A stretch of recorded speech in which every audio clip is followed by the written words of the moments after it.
bay, sa mga hindi nakakaalam dyan, pasilip ko lang sa inyo ang buhay ng inyong kaibigang Bisaya na ninirahan dito sa Amerika. Dahil di-off tayo ngayon, mag-sideline muna tayo para naman meron tayong pambili ng pag-uong. Mag-sideline tayo, maglinis ng mga yard. Okay, samahan nyo ako at para maipaliwanag ko rin sa inyo ang punti kong kalaman tungkol sa lampisa. Ang gamit ko dito is lampisa. Nanggagaling pa to ng Davao. Talagang pinabili ko to ni Ray Doner sa General Santos City, Danjangas, para may magamit ako rito. Ray, salamat. Shout out sa iyo.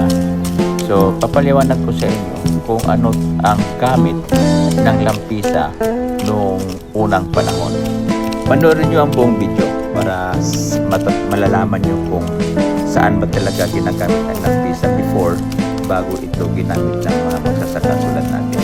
Alright, sige mga bay, salamat, panoorin nyo.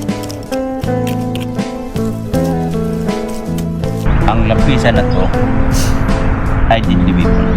This is equivalent to the harness, swords, and knife. So you can use this like this, and you can use this too.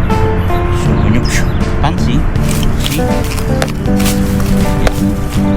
This is the same into knife making.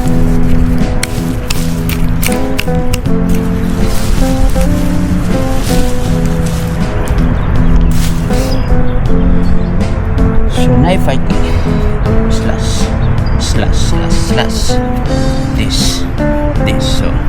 So what's how to do it? So start slashing, slash.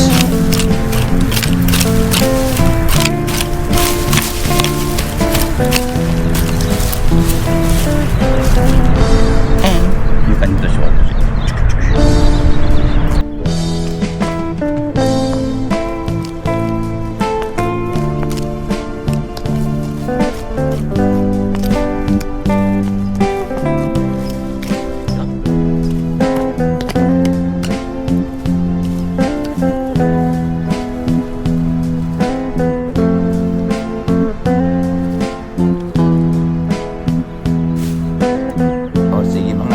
Trabaho na muna baka hindi ka sasahuran ng may-ari nito.